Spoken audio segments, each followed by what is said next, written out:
ಎಲ್ರಿಗೂ ನಮಸ್ಕಾರ ಸ್ನೇಹಿತರೆ. ಆಗೋ ಈಗೋ ಗಿಲ್ಲಿ ಕ್ಯಾಪ್ಟನ್ ಆದ ಎಷ್ಟೋ ವಾರಗಳ ಕನಸು, ನಮ್ಮ ಕರ್ನಾಟಕದ ಜನತೆಯ ಕನಸು ಇವತ್ತು ನನಸಾಗಿತ್ತು ಅಂತಲೇ ಹೇಳ್ಬೋದಾಗಿತ್ತು. ಅದಕ್ಕೆ ಒಂದೇ ಗಂಟೆಯಲ್ಲಿ ಕಲ್ ಕೂಡ ಬಿದ್ದಿದೆ ಅಂತಲೂ ಹೇಳ್ಬೋದು. ಇಲ್ಲಿ ಬಿಗ್ ಬಾಸ್ ಅವ್ರ ಪ್ಲಾನ್ ಸಕ್ಸಸ್ ಆಗಿದೆ ಅಂತಲೇ ಹೇಳ್ಬೋದು. ಬಿಗ್ ಬಾಸ್ ಅವ್ರಿಗೆ ಗಿಲ್ಲಿ ಕ್ಯಾಪ್ಟನ್ ಆಗೋದು ಇಷ್ಟ ಇರಲಿಲ್ಲ ಅನ್ಸುತ್ತೆ, ಅದಕ್ಕೆ ಈಗ ಮಾಡಿದ್ದಾರೆ ಅಂತಲೇ ಹೇಳ್ಬೋದು. ಏನಾಗಿದೆ ಅಂತ ಹೇಳ್ತೀನಿ ಬನ್ನಿ. ನಿನ್ನೆ ಕಾವ್ಯ ಅವ್ರ ಫ್ಯಾಮಿಲಿ ಏನೋ ನಿಯಮ ಉಲ್ಲಂಘನೆ ಮಾಡಿದ್ದಾರೆ ಅಂತ ತಮ್ಮ ಹಾಗೂ ಅಮ್ಮನನ್ನು ಇಬ್ಬರನ್ನು ಆಚೆ ಕಳಿಸಿದ್ದರು. ಆದರೆ ಇಲ್ಲಿ ಏನು ಟ್ವಿಸ್ಟ್ ಇಟ್ಟಿದ್ದಾರೆ ಅಂದರೆ, ಗಿಲ್ಲಿ ಕ್ಯಾಪ್ಟನ್ ಆಗೋವರೆಗೂ ಇದ್ದು ಗಿಲ್ಲಿ ಕ್ಯಾಪ್ಟನ್ ಅಂದರೆ ಟ್ವಿಸ್ಟ್ ಕೊಟ್ಟಿದ್ದಾರೆ. ಪಾಪ ಇಲ್ಲಿ ಬರೀ ಗಿಲ್ಲಿ ಫ್ಯಾಮಿಲಿಯವರ ಓಟಿಂದ ಕ್ಯಾಪ್ಟನ್ ಆಗಿದ್ರೆ ಹೋಗ್ಲಿ ಬಿಡು, ಹೋದ್ರು ಹೋಯ್ತು ಅಂತ ಅನ್ಬೋದಿತ್ತು. ಪಾಪ ಅವನಿಲ್ಲಿ ಅಶ್ವಿನಿಯವ್ರ ಜೊತೆ ಟಾಸ್ಕ್ ಆಡಿ ಗೆದ್ದು ಕ್ಯಾಪ್ಟನ್ ಆಗಿರೋದು. ಇಷ್ಟು ದಿನ ಯಾವ ಕ್ಯಾಪ್ಟನ್ಗೂ ಇಲ್ದಿರೋ ರೂಲ್ಸು ಇಲ್ಲಿ ಗಿಲ್ಲಿ ಮೇಲೆ ಬಂದಿದೆ. ಅದೇನು ಅಂತ ಹೇಳ್ತೀನಿ ಕೇಳಿ. ಇಲ್ಲಿ ಕ್ಯಾಪ್ಟನ್ ಆಗಿ ಫುಲ್ ಖುಷಿಯಿಂದ ಇದ್ದ. ಫುಲ್ಲು ರಘುವರ ಹೆಂಡತಿ ಕೊಟ್ಟಿದ್ದು ಬಟ್ಟೆ ಹಾಕೊಂಡು, ಪಂಚೆ ಹಾಕೊಂಡು, ರಘುವರ ಬ್ರಾಸ್ಲೆಟ್ಟು, ಚೈನು ಎಲ್ಲ ಹಾಕೊಂಡು ಫುಲ್ ಖುಷಿಯಾಗಿ ಮನೆಯೆಲ್ಲ ಮೇಂಟೈನ್ ಮಾಡ್ತಿದ್ದ. ನೀನು ಅದು ಮಾಡಬೇಕು, ಇದು ಮಾಡಬೇಕು, ಎಲ್ಲರಿಗೂ ಆರ್ಡರ್ ಕೂಡ ಮಾಡ್ತಿದ್ದ. ಆದರೆ ಈ ಬಿಗ್ ಬಾಸ್ರ್ಗದ ಸಹಿಸೋಕ್ಕಾಗಿಲ್ಲ ಅನ್ಸುತ್ತೆ.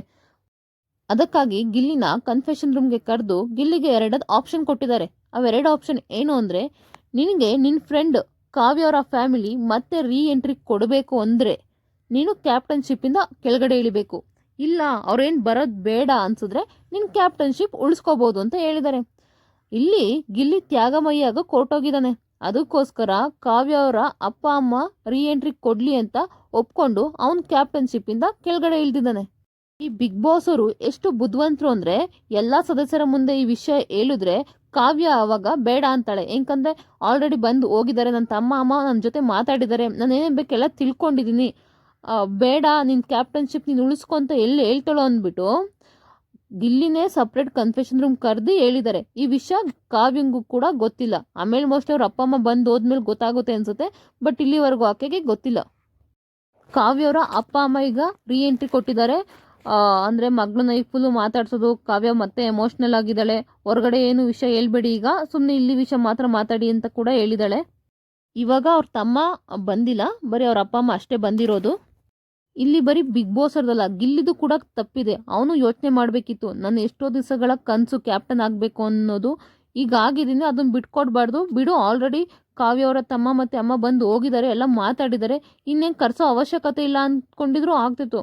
ಬಟ್ ಇವನು ಅವಳು ಅಳ್ತಾಳೆ ಅನ್ನೋ ಕಾರಣಕ್ಕೋಸ್ಕರ ಒಪ್ಕೊಂಡಿದ್ದಾನೆ. ಬಿಗ್ ಬಾಸ್ ಅವರು ಯಾರಿಗೂ ಕೊಡ್ದಿರೋ ಟ್ವಿಸ್ಟು ಗಿಲ್ಲಿ ಮೇಲೆ ಕೊಟ್ಟು ಗಿಲ್ಲಿ ಹಾಗೆ ಕಾವ್ಯನ ಫ್ರೆಂಡ್ಶಿಪ್ನ ಈಗ ಚೆಕ್ ಮಾಡ್ತಿದ್ದಾರೆ. ಅದು ಯಾವ ಟಾಸ್ಕಲ್ಲೂ ಕೊಟ್ಟಿಲ್ಲ, ಕ್ಯಾಪ್ಟನ್ಶಿಪ್ಪಲ್ಲಿ ಕೊಟ್ಟಿದ್ದಾರೆ. ಇದೆಂಥ ಟಾಸ್ಕ್ ಅಂತ ಅವ್ರಿಗೆ ಗೊತ್ತಾಗಬೇಕು. ಸೀರಿಯಸ್ಲಿ ಯಾರಾದರೂ ಕ್ಯಾಪ್ಟನ್ಶಿಪ್ಪಿಂದ ಇಳಿಸ್ಬಿಟ್ಟು ಅವ್ರ ಅಪ್ಪ ಅಮ್ಮಂಗೆ ಕರೆಸ್ತಾರ? ಇದು ಯಾವ ಥರ ಟಾಸ್ಕ್ ಗುರು?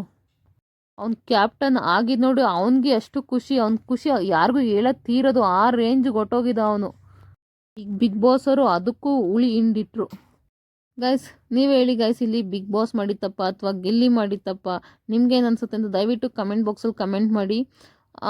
ಇನ್ನೊಂದು ಟ್ವಿಸ್ಟ್ ಇಡ್ಬೋದು. ಏನಂದರೆ ಕಾವ್ಯ ಅವರ ಅಪ್ಪ ಅಮ್ಮ ಬಂದಿದ್ದಾರಲ್ಲ, ಅವ್ರಿಗೆ ಹೇಳ್ಬೋದು, ನೀವು ಗಿಲ್ಲಿನ ಮತ್ತೆ ಕ್ಯಾಪ್ಟನ್ಶಿಪ್ಗೆ ಆಯ್ಕೆ ಮಾಡ್ತೀರಾ ಅಥವಾ ಏನು ಅಂತ ಒಂದು ಟ್ವಿಸ್ಟ್ ಇಡ್ಬೋದು. ಹೇಳೋಕ್ಕಾಗಲ್ಲ.